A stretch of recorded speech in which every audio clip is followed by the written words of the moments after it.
Olá a todos, estamos aqui começando mais um Agritendências, vocês sabem, é um boletim que está falando sobre clima e mercado. Eu, Marco Antônio Santos, e meu grande amigo e parceiro Silmar Mira, estamos aqui agora todas as quintas-feiras para falar para vocês um pouco mais de clima e mercado. Então, bora falar que tem muito assunto para falar nesse momento. Nós sabemos que hoje, dia 15 de setembro, né? Na segunda-feira passada, dia 12, saiu o relatório da USDA, que mexeu drasticamente com o mercado, né, Silmar? Mostrando números um pouco abaixo do que o mercado estava falando, não tanto para o milho, mas sim para a soja. O mercado, o relatório da USDA diminuiu tanto a área quanto a produtividade, consequentemente a produção de soja. Isso mexeu com os mercados, tanto na segunda-feira quanto na terça. Hoje já devolveu um pouquinho, né? Mas ali que a gente está vendo é o seguinte: o clima está indo relativamente bem, está chovendo. Acho que o pior já passou para os Estados Unidos. Agora, eles estão já entrando numa fase de colheita, definição ali do final de enchimento de grãos, tanto para soja quanto para milho. Os problemas, assim, particularmente, já não vão existir mais com relação ao clima. Agora é só apurar esses números mesmo, porque daqui para frente não há iminência de furacões, não há iminência de falta de chuvas ou até chuvas em excesso que possa prejudicá-los, né? A Europa, Silmar, por sua vez, ainda continua com uma condição extremamente prejudicada, porque está extremamente quente e chuvas muito irregulares na Europa. Não, desculpa, em Portugal, Espanha, França e Itália. Então, a produção está indo muito mal por lá.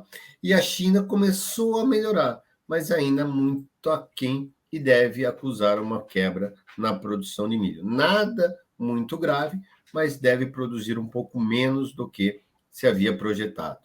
Então, em cima disso, Silmar, o que você me fala?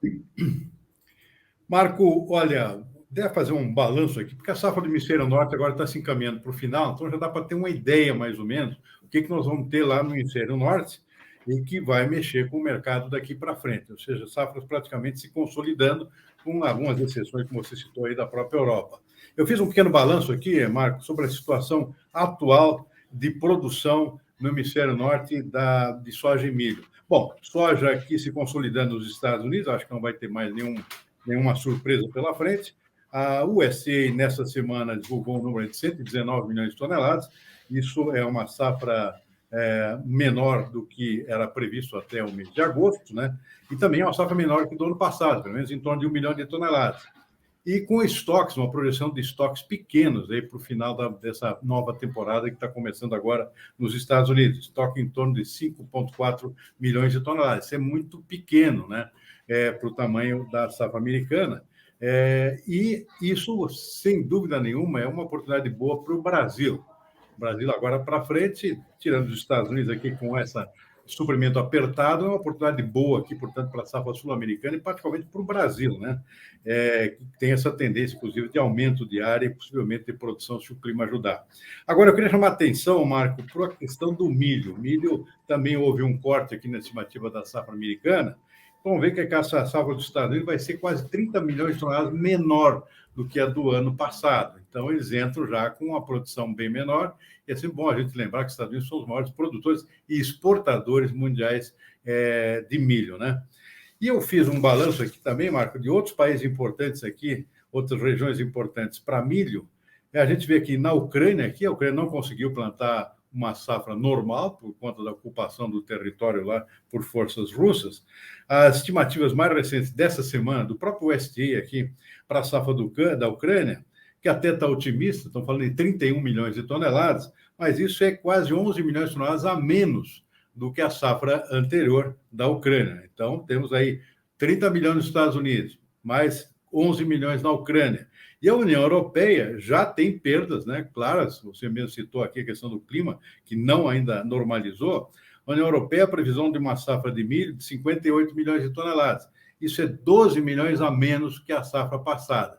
Se somar só essas três regiões, Marco, nós chegamos aqui a 52 milhões de toneladas, quase 53, 52,5. É muito milho que sai do mercado em função de só desses 3 países que são importantes exportadores, essas 3 regiões, em termos de produção.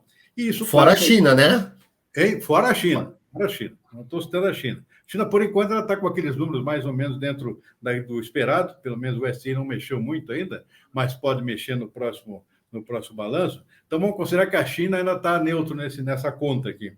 Então, só aí nesses 3, são 52,5 milhões de toneladas, pelas minhas contas. Isso, em termos de impacto na exportação, só desses 3 países, significa 20 milhões de toneladas a menos. Então, eu acho que o quadro aqui, realmente, no caso do milho, é bem apertado, né?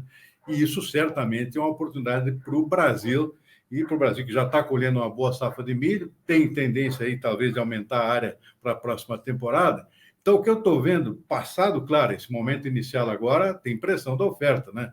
Tem colheita chegando no mercado do Hemisfério Norte, então não tem muito o que esperar de impacto positivo em preço no momento que está entrando safra, por menor que seja. Está entrando no mercado agora, né? A própria safra brasileira está entrando no mercado agora, está com final de colheita. A safra do Hemisfério Norte também chegando, mesmo que seja menor, tudo isso é pressão de oferta nesse momento. E o mesmo vale para a soja.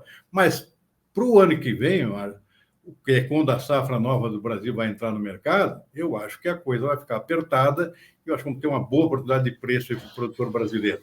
Agora, precisa clima, né, Marco? E aí é com você. Olha, Silmar, é o seguinte, cara, vai chover bem, né? Os modelos estão reagindo, já tivemos chuva essa semana no Mato Grosso, já foram reportados vários pancadinhas isoladas, mas está chovendo. Tudo está caminhando para que o Brasil plante sua safra de soja dentro de uma normalidade, talvez não tão rápido quanto foi o ano passado, porque o ano passado choveu demais, né? Nessa época já tinha chuva para todo lugar. Esse ano as chuvas devem chegar dentro de uma normalidade, ou seja, tudo está caminhando para que o Brasil, pelo menos nesse primeiro momento que é plantio, consiga plantar dentro da sua normalidade, ou seja, dentro das janelas ideais. Sendo fato isso, coloca uma condição ideal também para milho, porque vai ser plantado provavelmente também dentro de uma janela ideal. Ou seja, mesmo com o fator laninha, Silmar, as chuvas não devem atrasar, pelo contrário, deve chegar dentro de uma normalidade esse ano.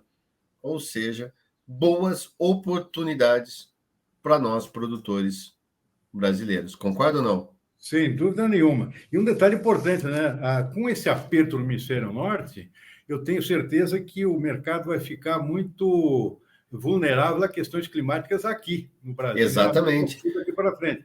Aí é o chamado mercado de clima, ou seja, mesmo agora já vai começar a pegar, né? Ou seja, o pessoal vai ficar de olho. Qualquer oscilação climática negativa aqui já mexe com o mercado, porque o pessoal já fica olhando lá para o ano que vem, com esse quadro de aperto aqui no Hemisfério Norte, ou seja, qualquer oscilação de clima aqui negativa vai pegar no mercado. Então é bom ficar Exatamente. de olho, muita volatilidade pela frente. Exatamente. E tem outro ponto. Vamos deixar isso para um outro bate-papo, mas já vou deixar a bola quicando aqui. Argentina. Apesar da laninha, a gente tem uma laninha. O clima na Argentina não está bem para o trigo e não deve ser tão bom assim nessa primavera. Ou seja, podemos ter surpresas boas para o Brasil, não tantos para a Argentina, mas podemos ter novos mercados climáticos aí sendo ativados nessa primavera, ou seja, nesse segundo semestre. Mas isso vamos deixar para um outro bate-papo, que eu acho que quem está nos assistindo agora vai querer saber. Silmar, um grande abraço a todos. Lembrando que você que acompanha a gente aqui no YouTube, fica atento, porque toda quinta-feira tem um novo boletim da Agritendência. Silmar, abraços, obrigado aí mais uma vez e até a próxima. Abraço, até a próxima.